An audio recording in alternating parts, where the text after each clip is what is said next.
ప్రభువునందు అత్యంత ప్రియమైన దేవుని ప్రజలందరికీ మన ప్రభువును రక్షకుడైన యేసయ్య అతి శ్రేష్టమైన నామంలో మీ అందరికి శుభాలు తెలియజేసుకుంటున్నాను. దేవుడిచ్చిన మహాకృపను బట్టి ఆయన నామానికే స్తుతులు స్తోత్రాలు కలుగునుగాక. అనుదినము దేవుని యొక్క వాక్యముతో దేవుడు మనల్ని బలపరుస్తున్న రీతిని బట్టి ఆయన నామానికే స్తుతులు స్తోత్రాలు చెల్లించుకుందామండి. దేవుడు మన కోసం ఈరోజు ఏర్పాటు చేసిన దేవుని వాక్యం ఏమనగా ఇర్మీయా గ్రంథము 1వ అధ్యాయము 8వ వచనము. ఇక్కడ చూసుకున్నట్లయితే, వారికి భయపడకము, నిన్ను విడిపించుటకు నేను నీకు తోడై ఉన్నాను. దేవుడు ఇక్కడ ఏమని వాగ్దానం చేస్తున్నాడు అంటే, నిన్ను విడిపించుటకు నేను నీకు తోడై ఉన్నానని వాగ్దానం చేస్తున్నాడు. మనల్ని విడిపించడానికి మనకు తోడుగా ఎవరు లేకపోవచ్చు. మనం ఏదో ఒక ఇబ్బందిలో, మనం ఏదో ఒక బాధలో మనము సతమతం అవుతూ ఉండొచ్చు.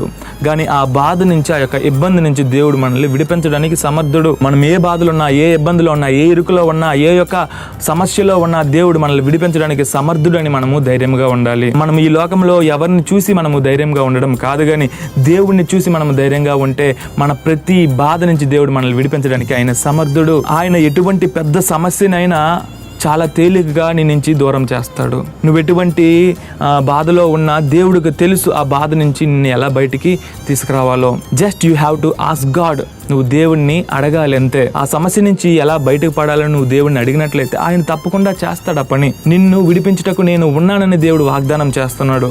Is there for us.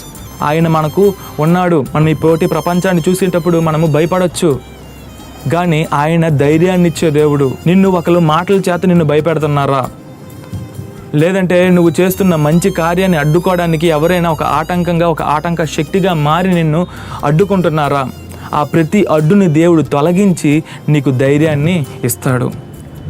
ఆయన మన తోడుగా ఉంటే మనకి ఏ భయము లేదండి, ఏ బాధ లేదు, ఏ చింత లేదు. ఆయన మనకు తోడుగా ఉంటాడు, ఆయన మనకు నీడగా ఉంటాడు. మనం ఆయన మీద ఆధారపడడం, we have to cast our burdens on him. మన యొక్క ప్రతి భారము ఆయన మీద మోపాలి మనం, అంతే. మనమున్న పరిస్థితిలో మనం ధైర్యంగా నిలబడాలి. ఆయన ప్రతిదీ ఆయన చూసుకుంటాడు. ఆయన మీద ఆధారపడడం మనం నేర్చుకుందాం. ఆయన మీద ఆధారపడి జీవించడం మనం నేర్చుకుందాం. కాబట్టి ఈ యొక్క వాగ్దానాన్ని మన జీవితంలో స్వతంత్రించుకునేలాగిన చిన్న ప్రార్థన చేసుకుందాం. పరిశుద్ధుడా, ప్రేమ కలిగిన దేవా, దయ కలిగిన తండ్రి, నీకే వేలాది వందనాలు, నీకే కోట్ల కొలది స్తోత్రాలు. దేవా, మమ్మల్ని ఆదరించి మమ్మల్ని బలపరుస్తున్న దేవా, నీకే స్తుతులు స్తోత్రాలు. నేను నిన్ను విడిచిపెట్టను, నేను నీకు తోడై ఉన్నానని వాగ్దానం చేశారయ్యా. అవును, మాకు తోడై ఉన్న దేవుడు, మాకు నీడై ఉన్న దేవుడు, మమ్మల్ని ఆదరిస్తున్న దేవుడు, మమ్మల్ని ఆదుకుంటున్న దేవుడు అయ్యా. నీ మీద ఆధారపడడం మాకు నేర్పించండి అయ్యా.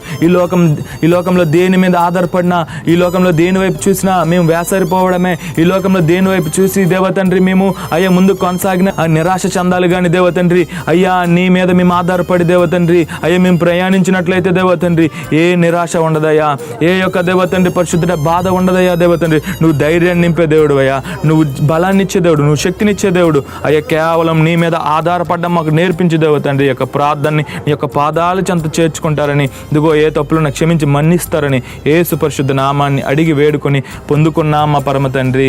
ఆమెన్.